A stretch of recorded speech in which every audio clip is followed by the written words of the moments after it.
Okay, guys, what's the number one thing you should spend money on, sometimes even before audiophile gear?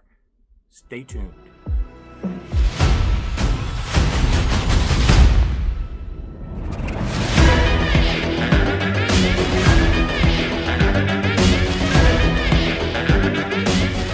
Okay, guys, welcome back to the channel.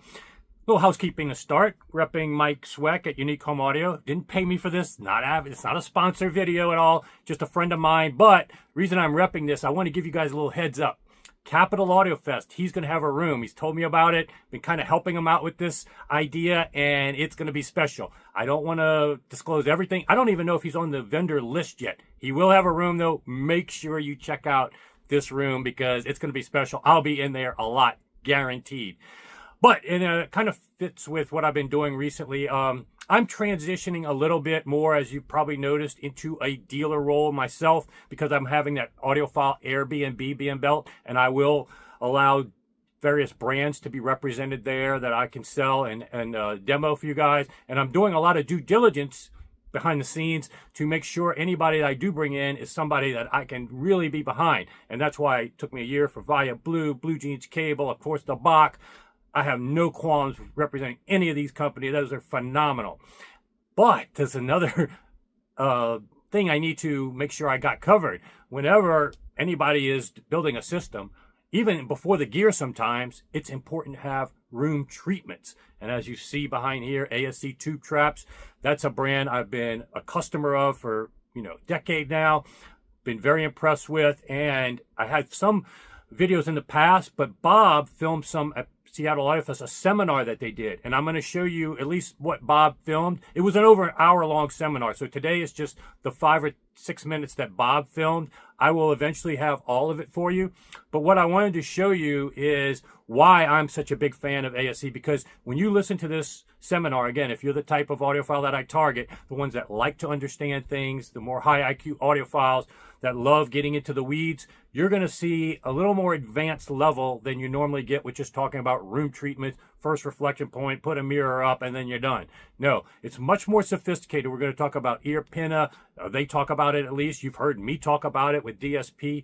And you know what? I'm going to jump out of my chair and show you something on my screen here. It's going to be better to do it that way. But I wanted to show you how it's so important, why I have room treatments and DSP, and how they work so well together to get you a level of performance nobody else has in the industry. Nobody, if you don't have this combination of tools at your disposal. So let me jump up and I'll show you some more. Okay, guys, I'm going to show you my screen because in order to complement this presentation by ASC, I think it's very important to tie in why certain things are mentioned in this presentation and room treatments and how they can work so well with DSP and achieve a new level of performance that most people in their entire life, even if they've been in the hobby 40, 50 years, have never heard before.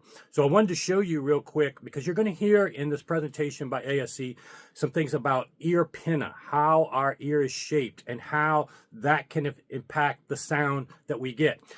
When you hear that, it ties in perfectly with what the Bach is doing. One thing you're going to notice here, here's a frequency response. In my room, at my listening position. This is left and right, not just combined, left and right individual. They're on top of each other, so you probably can't even tell. Red and black are perfect, all the way up to 1,000 hertz. 1,000 hertz is when your torso and your ear start impacting what you hear. So these are taken with in-ear mics that take this into account. So that's why you'll see this little hump. Everybody has it to different degrees, and it's really fun when people come back here.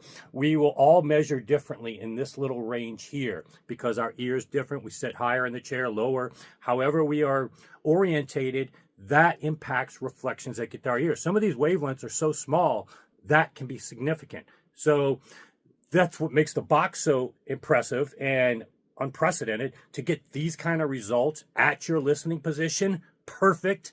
And some people may say, oh, I don't like perfect, Well, first of all, You say you don't like perfect. I guarantee you never heard this because if you don't have a Bach, there's no way for you to have in-ear measurements at your listening position.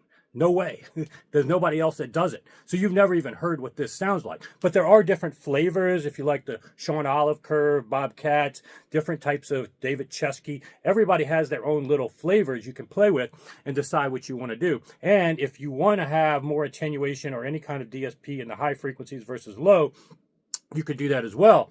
But this video isn't really about the DSP side of things. It's about understanding that frequencies in that 20 hertz to 1000 hertz are more quasi-free field and aren't impacted by our torso and ears. But when you get to the high frequencies, it is significantly impacted. And what the room treatments can do in conjunction with a Bach is get you that utmost level of potential. Because yes, DSP is very powerful, and this has fixed even out of phase speakers, broken driver speakers. We've got clients that have all of these kind of issues. It's been amazing what DSP alone can do. However, there was one situation. There's been nobody that's ever returned a Bach audio. There's been about 1% of Bach for Mac and intros because those people have less, generally speaking, less dedicated rooms, less sophisticated systems. And there was one case that I ran into where the room was so bad that even the Bach couldn't fix what was going on. The impulse response, and I should bring that up in a second for you, was showing reflections after the initial impulse, even greater or almost equal 5 milliseconds, 10 milliseconds later. It was at, ironically, 3MA's old listening room. That's why they moved. It was so bad, nobody ever got to full potential of the gear there. So room treatments were necessary, and obviously their new store, and anybody that has encountered and not found the Bach pleasing, usually it's tied back to, we look at the measurements, oh, your room is a disaster. It can't do anything. You're not really listening to your speakers. This corrects what's coming from your speakers, not your room. The more you hear of your room versus your speakers, the less accurate it's going to be, the less likely it's going to be to your taste, unless some random chance you got it. And so using room treatments with DSP allows you to get this. And I've got like ASC Tube Traps in here, 9 bass traps. I've got all kinds of reflections. And what the Bach allows me to do is take measurements and see if I put the room treatment here, what does it impact my ear? Then I move it there, I can see the impact. So this is what's so powerful about having both, is that room treatments, especially in the bass, can help you mitigate nulls and peaks. Because one other thing that you aren't seeing here, and maybe let me grab the remote, I can show you. This curve that I'm getting here, this correction, is being done with a max of 3 dB boost, okay? I can even prove it to you here. So let's go here, then we can go to right here. This says 3 dB max allowable boost for the curve. So it's correcting things with only increasing any frequency range by a max of 3 dB. This is very important. You don't want to use DSP to add a lot. It's a lot more inefficient. It makes your amps work harder. If you can reduce some of those nulls in the room, usually comes out in the bass with bass traps, using ASC and different placement options, sub, crossover points, phase. These are things you can do to accentuate when you use Bach and other kind of DSP to not have to work as hard, not put more stress on your equipment. It's still, at the end of the day, worth it when you hear this kind of perfection on, any one song, Keith Don't Go. You can have the most ridiculous curve. It's going to sound good to a lot of people. That's why they play it at the shows, because they know it's going to sound good no matter what the frequency response. Just some recordings are native to that. But when you have this level of perfection in your frequency response, it's well worth it. And room treatments as well as DSP help give you that utmost performance that nobody ever gets in this world to date. So I want you to get an understanding of ASC Tube Traps, how they are understanding at a different level than most other room treatment vendors I've found. This presentation is going to be very valuable. This is just part one, plenty more to come. Well, let's give a special thanks to Lou and to Gary for putting on the show. My name's Jordan. This is Tim. We'll be going back and forth a few times during the talk. We both work for Acoustic Science Corporation. We make the Tube Trap. We're based out of Eugene, Oregon. That company was founded by Arthur Noxon back in '84 when he invented the Tube Trap. So need to thank him, possibly first and foremost, because we wouldn't be here at all without him. Wouldn't know the vast majority of the acoustic stuff that we do know. And also, he was going to originally give the talk, had some positive family obligations to attend to that came up, a new addition to the family. So, congratulations to him. Oh, and it happens to be his birthday, so you could send him some birthday wishes. And he was going to do the talk on stereo imaging, so he decided to delegate it to us, and we'll do our best. Neither of us are master's degree physicists or patent-holding acoustic inventors, but we have worked with him for a long, long time, and hopefully we'll do it some justice.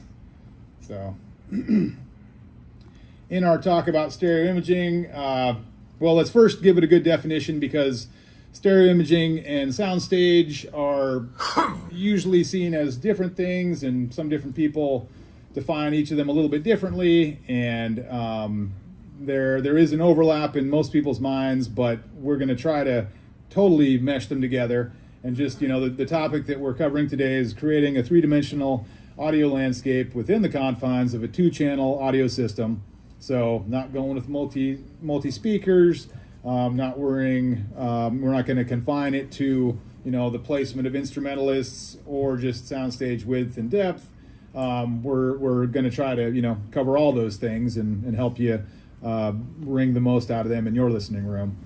So to work our way to that, first we'll look at the original definition of the word stereo. It comes from Greek. It means solid or three-dimensional. So any stereo situation, whether it's regarding your eyes, your ears, or other parts of your body even, it is, the original definition involves perceiving and representing depth. So we'll go a little bit into the physiological aspect, a tiny bit of anatomy of how the ear works, go into the psychoacoustic mechanisms involved, which are, involve a little more neural, ear-brain connection kind of stuff, some evolutionary developments that have allowed us to locate the source of sounds throughout history, and also to differentiate, multiple sound sources reasonably well. And next we're going to talk a little bit about sound transducers and baffles, because the baffle shape does seem to be the most influential aspect of speaker design on the ability to provide good imaging that we found. And then we'll stop for a little brief Q&A to cover all those topics, any things that we may have either missed or not clarified very well. So if you can hold questions until then, that'd be great. After that, we're going to talk about the effects, both positive and negative, of room reflections on the ability of the system to, both positive and negative effects on your ability to achieve a really robust, stable, engaging and immersive soundstage in your system. So then, kind of the meat of the argument, perhaps, would be how to best control these reflections in terms of, positioning of some speakers, manipulating the symmetry of your room, adding absorbers and diffusers at the right locations. That'll probably involve the most take-home information, and it is where we spend most of our time, all week working, is how do we control these things to best, take away the negative effects and best, embrace the positive effects. And the last thing we'll talk about is a room self-noise floor, which at a glance may not seem like it's has to do with the creation or the maintenance of a stereo image, but hopefully by the time we get through that section, you'll see how it does apply. Then finally, we'll have a little another Q&A at the end. Should be 90 minutes or so from now. So on to the physiological mechanisms. We do have, I'm not going to use much on this one. We have two ears, matches pretty well with two speakers that should be sufficient to recreate a three-dimensional image just by virtue of the fact that we have two receivers. And that doesn't mean that it'll be the same experience, everywhere in a room with relationship to those two speakers, but at least, within the general sweet spot, two speakers should always be sufficient. And we're only going to focus again on the 2-channel version, despite some, promising developments with multi-channel. The original design is that we have two ears, so the design of playback system we'll go with is 2 speakers. And, that's termed as stereophonic playback. So sounds coming into the ear, a wavefront will move toward your pinnae, and it essentially acts as a series of rays, some of which will bounce off of the inner folds of the pinnae, and others will bounce off the lower ones, and some off the back, and others will strike directly into the ear canal and find their way to the eardrum. The ear is able to differentiate. It encodes all those reflections with a very minimal time delays involved, with some innate knowledge, within the brain of the shape of the ear, that combination of arrival times means that a sound came from that direction. And that'll apply. There'll obviously be a different series of reflections for every given direction. So the ear is extremely astute at instantly within 10-20 microseconds. That's the time difference between all these different reflections of identifying the source, and that'll quickly may become evident that can get scrambled when you have multiple reflections coming from multiple directions that are striking your ear at the same time as the direct signal, or as the direct signal and its packet of reflections may be getting interfered with by a subsequent reflection in its packet of directions. So it can really confuse the ear as to the actual source of the sound, the source direction. The ear acts as a pretty intense filtering device as well. What we're seeing here is the transfer function for sounds arriving from directly in front of the listener, and it's perceived as higher by 16, 18 decibels in the 2-3K range, and that is another neurologically connected filter that informs us what direction the sound came from. And this transfer function is different for every different angle of incidence as well. So the ear not only uses that combination of reflections from inside the pinnae, but also the expected tone to let us know what direction the sound came from. So what this means right off the bat is that if there's an expected tone or timbre, and maybe a preconceived tone or timbre, and then what your ear perceives is tonally different in a way that matches one of these transfer functions, then you're going to think that it came from a different direction. So not only can